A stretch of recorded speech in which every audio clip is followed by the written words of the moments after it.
म गीत गाउने मान्छे हो के गायिका हो पहिला मेरो त गीत धेरै सुन्नुहुन्थ्यो त फोनबाटै लाग्नै छाड्यो बाँडुकी पनि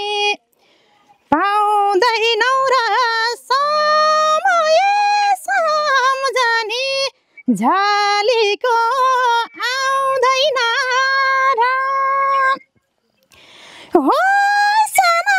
मेरो माया लाउँदैन र तिमीलाई मेरो माया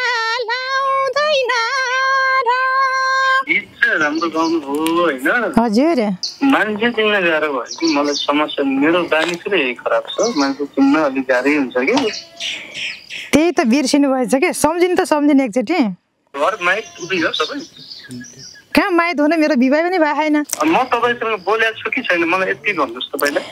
बोल्नु भएको छ मेरो गीतहरू पनि सुन्नु भएको छ बरु मलाई चार हातको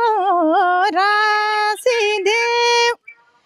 अनि भन भुलेर बसिदेऊ सम्झिरहने बाटो रह्यो तिमीले दिएको बिछोडको घाउ निको भयो सानबाबु दर्शक बेला हामी दिलीप सरसँग छौँ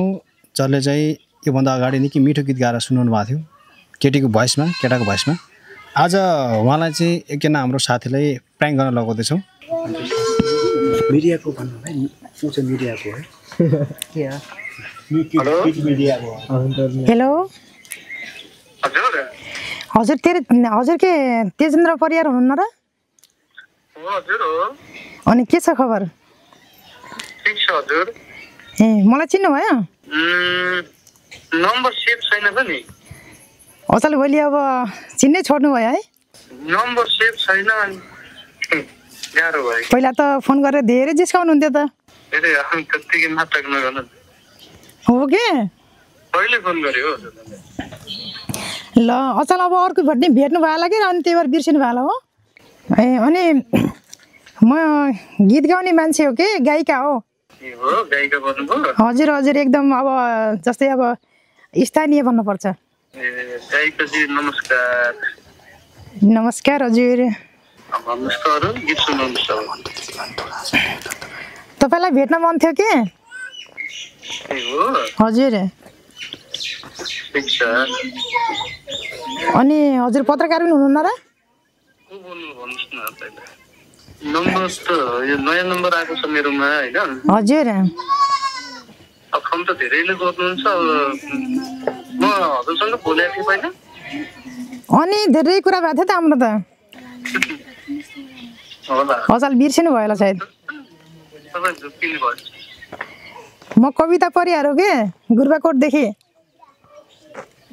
कविता परियार हजुर कविता परियार कहाँदेखि रे गुर्बाकोटदेखि हजुर गुर्बाकोट सुर्खेत पहिला मेरो त गीत धेरै सुन्नुहुन्थ्यो त फोनबाटै कविता परियार भन्नेसँग म बोलेकै छैन कसरी धेरै बोले म बिर्सिनु भयो होला सो गरी हिसाबले सोच्नु न सरी है तपाईँ रियलमा आउनुहोस् त रियलमा आउनै पर्दैन के तपाईँले मलाई बिर्सिनु भयो होला भुल्नु भयो होला सम्झिनुहोस् त एकचोटि अनि भेटेर कुरा गरौँला भन्नुहुन्थ्यो भेट्न पनि आउनु भएन हजुर होइन होइन रङ भइदियो त अनि तपाईँलाई मैले कसरी चिन्थेँ अनि त्यसो तपाईँको नम्बर बिर्से भए अन्त जान्थेँ होला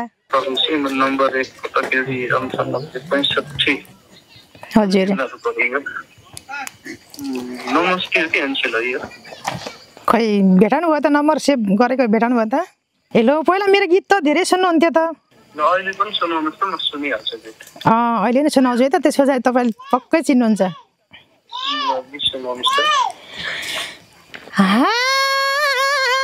लाग्नै छाड्यो बाँडुकी पनि पाउँदा आउँदैनौ र समय सम्झनी झ्यालीको आउँदैन र हो साना मेरो माया लाउँदैन र तिमीलाई मेरो माया लाउँदैन र बाडुल्की पनि पाउँदैनौ र समय सम्झनी झ्यालीको आउँदैन र हो साना मेरो माया लाउँदैन र तिमीलाई मेरो माया लाउँदैन र हजुर चिन्नुभयो गीत चाहिँ राम्रो गाउनुभयो होइन हजुर गीत पनि मन पर्यो मलाई मान्छे चिन्न गाह्रो भयो कि मलाई समस्या मेरो बानी चाहिँ यही खराब छ मान्छे चिन्न अलिक गाह्रै हुन्छ कि त्यही त बिर्सिनु भएछ कि सम्झिनु त सम्झिने एकचोटि यस्तो मिठो गीत गाउने धेरैले गाउनुहुन्छ मलाई धेरैजनाले गीत गाएर सुनाउँदा हुन्छ म कन्फ्युज भएँ कि सरी त्यही त पहिला त निकै हजुरको गीत सुन्न मन लाग्छ गाउनु भन्दै सुन्दै गर्नुहुन्थ्यो त त्यस्तो त भनिनँ होला सायद हो कि भन्नुभएको अनि तपाईँ घर चाहिँ कहाँ पहिला भन्नुहोस् न मलाई त्यति भन्नुहोस् न घर त मेरो गुरुबाकोट हो कि गुरुबाकोट सुर्खेत घर माइत उतै हो सबै कहाँ माइत हुने मेरो विवाह पनि भएको छैन तपाईँ बिहा नगरेको भए त गाह्रो भयो त मलाई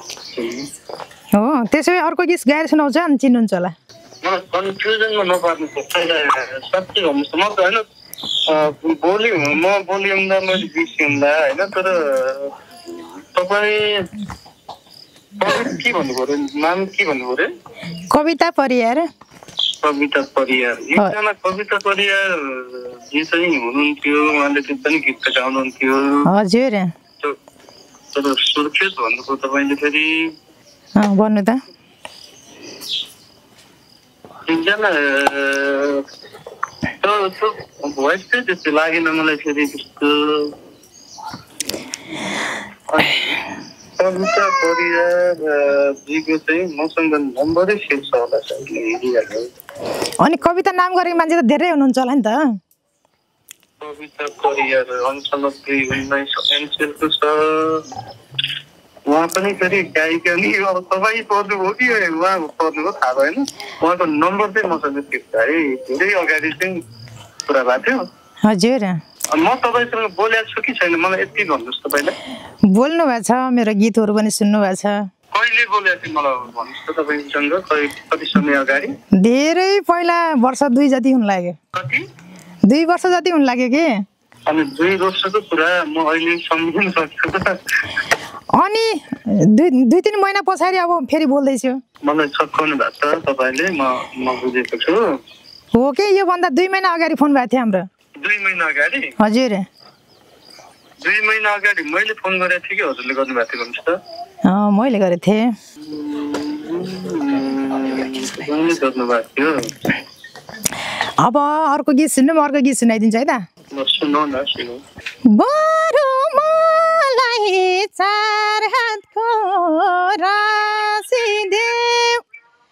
अनि भन भुलेर बसिदेऊ सम्झिरहने बाटो रहिरह्यो तिमीले दिएको बिछोडको घाउ निको भयो सानबाबु तर अझै खाटो रहिरह्यो तिमीले दिएको चोट र घाउ त निको भयो सानबाबु तर अझै खाटो रहिरह्यो तपाईँले मलाई पहिला गीत सुनाउनु भएको थियो कि सुनाएको धेरै सुन्नुभएको थियो त हजुरले गीत त अनि भेटेरै कुरा गरौँला भन्नुहुन्थ्यो भन्नुभएको कि बिर्सिनु भयो होला यति बार पनि नझुक्कै हुन्छ मलाई ठिक छ तपाईँले चिन्नु भएको रहेछ अब मैले पनि चिने उनलाई चिन्नलाई तर म कन्फ्युज भएँ है हुन्छ अब अहिले अब बिर्सिया जस्तो गर्नुभयो कि अब फेरि कुरा गर्दै रहौँला है त ल छुट्टिम बाई बाई भनेपछि निकै रमाइलो हुँदो रहेछ कुरा नि हजुर हजुर एकदम अब यो साथीले पछि थाहा पाएपछि हामीलाई गाली गाली गर्छन् राम्रो मान्छन् होइन ठिक छ तपाईँहरूलाई उहाँको कला गला कस्तो लाग्यो उहाँको यो प्राङ्क गर्ने तरिका त उहाँको भोइस कस्तो लाग्यो प्रतिक्रियामा दिनु होला हुन्छ अब यति बेला धेरैजना हेर्दै हुनुहुन्छ होला त के भन्नुहुन्छ अथवा तपाईँले अहिले भर्खर फोन गर्दै गरेको साथीले पनि हेर्दै हुनुहुन्छ होला उहाँलाई विशेष गरी के भन्नुहुन्छ त उहाँलाई सबभन्दा पहिला मेरो नमस्कार भन्न चाहन्छु अनि उहाँले मेरो यो इन्टरभ्यू हेर्नुभयो भने अनि दुःख नमान्नु होला